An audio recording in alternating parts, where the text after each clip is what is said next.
शिवसेना हा महाराष्ट्रातला आता एक मोठा राजकीय पक्ष म्हणून पुढे येतोय।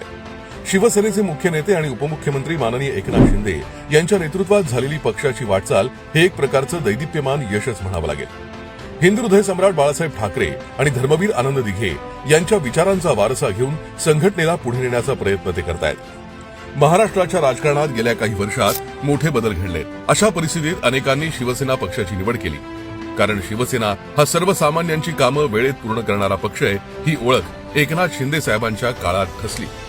म्हणूनच आता उबाठा गटातील 6 खासदार शिवसेनेत दाखल होण्याची घटना केवळ पक्षीय हालचाल म्हणून पाहता येणार नाही। या घडामोडीमुळे शिवसेनेचं संसदीय बळ वाढण्याबरोबरच एनडीएतील तिचं स्थान अधिक मजबूत होणार आहे।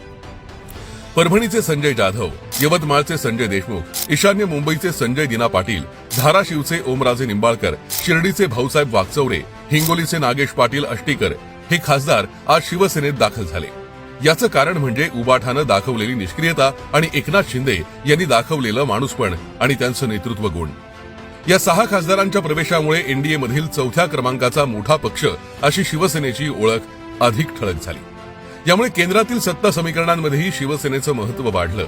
त्याचबरोबर महाराष्ट्राबाहेरही पक्षाचा प्रभाव आणि विस्तार वाढवण्यासाठी या नव्या घडामोडी उपयुक्त ठरू शकतात। या इन्कमिंगचं सर्व श्रेय उपमुख्यमंत्री आणि शिवसेना मुख्य नेते एकनाथ शिंदे यांच्या नेतृत्वाचं आहे। 2022 मध्ये त्यांनी घेतलेल्या राजकीय निर्णयानंतर राज्याच्या नेतृत्वाची जबाबदारी प्रभावीपणे सांभाळत त्यांनी स्वतःची स्वतंत्र ओळख निर्माण केली।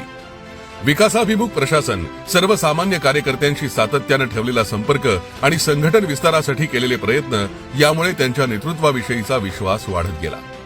आज सुरू असलेलं शिवसेनेतील इन्कमिंग हे केवळ राजकीय सोयीसाठी होतंय असं म्हणणं योग्य ठरणार नाही। सत्तेचा घटक असणं हा एक भाग असला तरी नेतृत्वाविषयी निर्माण झालेला विश्वास आणि संघटनेच्या वाढत्या प्रभावाची जाणीव हे देखील महत्वाचे घटक आहेत। शिवसेनेची वाढती ताकद आणि विविध स्तरांवरून मिळणारा प्रतिसाद पाहता पक्षाचा विस्तार केवळ महाराष्ट्रापुरता मर्यादित राहणार नाही।